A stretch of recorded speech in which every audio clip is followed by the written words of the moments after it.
Twelfth class बेटा 7 chapter का part the Mahanavami डिब्बा हम कर रहे हैं। इसमें इसके बारे में हम बता रहे हैं कि ये है क्या।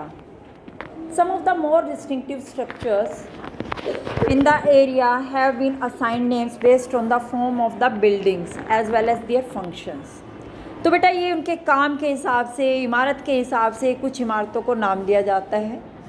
The Kings palace is the largest of the enclosures but has not palace is the large yielded definite evidence of being a royal residence। अब जैसे राजा का महल है, बहुत बड़ी बिल्डिंग को शो कर रहे हैं, लेकिन ये बिल्कुल क्लियर नहीं होता कि वास्तव में राजा का महल ही था। It has two of the most impressive platforms usually called the audience hall and the Mahanavami डिब्बा। इसमें जो मेन दो फीचर्स हैं उनको हम कहते हैं कि दो बड़े बड़े प्लेटफॉर्म्स मिले हैं। एक तो उसमें असेंबली हॉल, ऑडियंस हॉल कहा जा सकता है, सभा भवन एंड द महानवमी डिब्बा, दूसरा महानवमी डिब्बा है। अब इसमें क्या देखते हैं। The entire complex is surrounded by high double walls with A street running between them. पूरा का पूरा जो कॉम्प्लेक्स है वो बड़ी जो है दोहरी दीवार से घिरा हुआ है और बीच में एक गली उसमें से निकल रही है। The audience hall is a high platform with slots for wooden pillars eight close and regular intervals. और जो सभा मंडप है उसमें एक बहुत ऊंचा चबूतरा दिखाया गया, हाई प्लेटफॉर्म है with slots for wooden pillars, चारों तरफ उसके लकड़ी के जो है पिलर्स हैं, at close and regular interval में बने गए हैं वो। It had a staircase going up to the second floor पर जाने के लिए सीढ़ियाँ बनी हुई हैं, which rested on this pillars. The pillars being closely spaced would have left little free space and thus it is not clear what the hall was used for. अब बेटा इन पिलर्स के बीच में इतनी जगह नहीं है कि भाई कोई ज़्यादा जो है वहाँ पर लोग इकट्ठा हो सकते हैं, इधर से उधर घूम सकते हैं, तो इस तरह से ये क्लियर नहीं हो पाता कि ये हॉल किस चीज़ में यूज़ किया जाता होगा। उसी के अलावा located on one of the highest points in the city the Mahanavami डिब्बा, शहर के बहुत ऊंचाई स्थल पर एक और बिल्डिंग बनी हुई जिसे महानवमी डिब्बा कहा जा रहा है। Is a massive platform rising from a base of about 11,000 square feet to a height of 40 feet. 40 feet इसकी हाइट है, 11,000 स्क्वायर फीट की ऊंचाई पर इसको बनाया गया है। बहुत बड़ा जो है प्लेटफॉर्म है।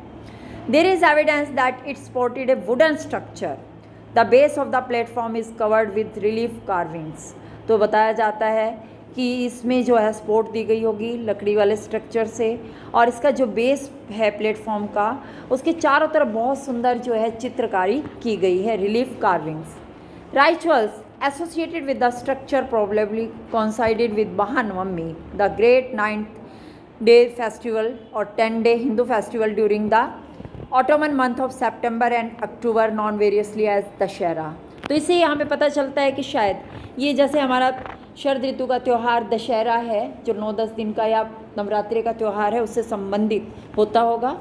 दुर्गा पूजा एंड नवरात्रि और महानवमी ये भी इसी से माने जाते हैं कि पेंसुलर इंडिया में, दक्षिण भारत में इसको माना जाता है मुख्य त्यौहार। The Vijayanagara kings displayed their prestige power and स्क्वेंटली ऑन दिस ओकेज़न। इस ओकेज़न पर विजयनगर का जो राजा है अपनी सत्ता को दिखाता होगा, अपनी प्रतिष्ठा को दिखाता होगा। The ceremonies performed on the occasion include in worship of the image, worship of the state horse and the sacrifice of buffaloes and other animals. बहुत सारी जो सेरेमनीज होती हैं ओकेज़न्स पर उनमें बहुत सारी मूर्तियों की पूजा होती है। इसके अलावा घोड़े जो हैं इसमें दिखाए जाते हैं और बफेलोज दूसरे एनिमल्स उनका यज्ञों में उनकी जो है बलि इत्यादि दी जाती है। Dances, wrestling matches and processions of comparison horses, elephants and chariots and soldiers as well as ritual presentation before the king and his guest by the chief nayaks and subordinate kings mark the occasion. अब इस occasion पर बहुत सारे जैसे हाथी, घोड़े, सैनिकों के साथ इस त्यौहार को मनाते हुए दिखाया जाता है। राजा के सामने ये अपने प्रेजेंटेशंस देते हैं और राजा के साथ उनके चीफ गेस्ट भी होते हैं, चीफ नायक भी होते हैं। These ceremonies were imbued with deep symbolic meanings. On the last day of the festival of king inspected his army and armies of the nayaks in A grand ceremony in an open field. On this occasion, the Nayak brought rich gifts for king as well as stipulated tribute. इस मौके पर बेटा आखिरी दिन इस त्यौहार पर राजा अपनी सेना की देखरेख करता है। अपने जो आर्मी के नायक हैं वो भी मुख्य रूप से बड़े रूप से अपने इस त्यौहार को खुले मैदान में दिखाते हैं, अपनी अपनी जो कार्य होते हैं उनको शो करते हैं। जैसे हमारे 26 जनवरी पर झांकियाँ दिखाई जाती हैं। और इसी ओकेज़न पर नायक अपने साथ बहुत सारे महंगे गिफ्ट भी लेके आते थे जो कि राजा को दिए जाते थे नजराने के तौर पर। अब क्वेश्चन आता है हमारे सामने, was the Mahanavami Dibba that stands today the centre of this elaborate ritual. जो ये महानवमी डिब्बा है शायद वो क्या इतने बड़े राइचुअल को परफॉर्म कर पाता होगा। Scholars have pointed out that the space surrounding the structure does not seem to have been adequate for elaborate processions of armed men, women, and large numbers of animals. Like some of the other structures in the royal center, it remains an enigma. तो ये एक संदेह का जो है विवाद बना हुआ है कि क्या इतने बड़े राइचुअल्स यहाँ पर हो सकते होंगे, ये हमें क्लियर नहीं है। तो ये था आपका